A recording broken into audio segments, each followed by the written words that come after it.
जितिया व्रत कथा। एक समय की बात है, किसी वन में एक चील तथा सियारनी रहती थी। चील तथा सियारनी में गहरी मित्रता थी। चील तथा सियारनी दोनों हर काम को मिल बांट के करती और प्रेम भाव से रहती थी। एक बार कुछ महिलाएं जंगल में आई और वे किसी जीविका पुत्रिका व्रत के बारे में आपस में बात कर रही थी।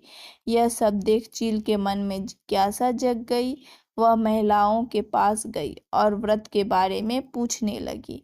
महिलाओं ने जितिया व्रत के बारे में चील को बताया। चील तुरंत अपने मित्र सियारनी के पास गई और उसको जितिया व्रत के बारे में बताया। व्रत को बताने के बाद चील तथा सियारनी ने निर्णय लिया कि वो दोनों ही जितिया व्रत माता की व्रत और पूजा विधि विधान से करेगी। चील तथा सियारनी ने जितिया माता की व्रत का संकल्प लिया और शाम को पूजा की। पूजा के बाद ही चील और सियारनी को भूख लगने लगी। सियारनी अपनी भूख बर्दाश्त न कर सकी और वह जंगल में जाकर शिकार करने चली गई। सियारनी जब मांस को खा रही थी तब चील ने उसे देख लिया और व्रत तोड़ने के लिए सियारनी को बहुत डांटा, लेकिन चील ने अपना व्रत नहीं तोड़ा और वह सच्चे मन से जितिया व्रत को पूर्ण किया।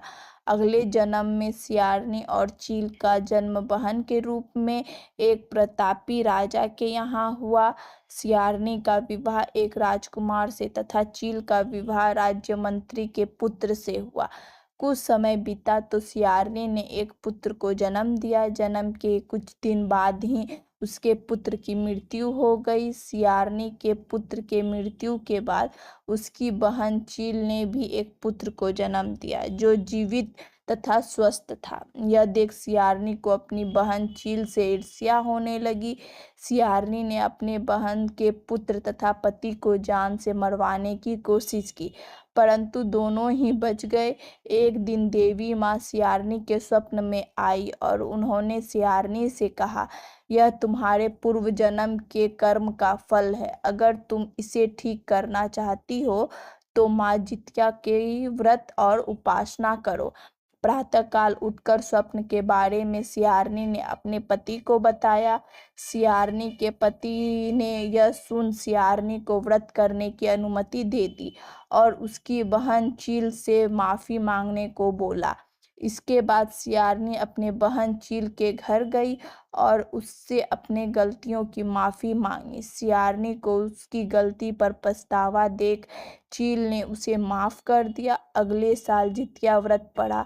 यह व्रत सियारनी और उसकी बहन चील दोनों ने एक साथ रखा। माता जितिया सियारनी के व्रत से प्रसन्न हुई और उसको पुत्र प्राप्ति का आशीर्वाद दिया। कुछ दिनों बाद ही सियारनी ने एक सुंदर बालक को जन्म दिया। अब दोनों बहन प्रेम भाव से खुशी खुशी रहने लगी। आपको ये स्टोरी कैसी लगी कमेंट्स करके ज़रूर बताएं। अच्छी लगी हो तो लाइक करें, शेयर करें और मेरे चैनल पे पहली बार है तो सब्सक्राइब करें।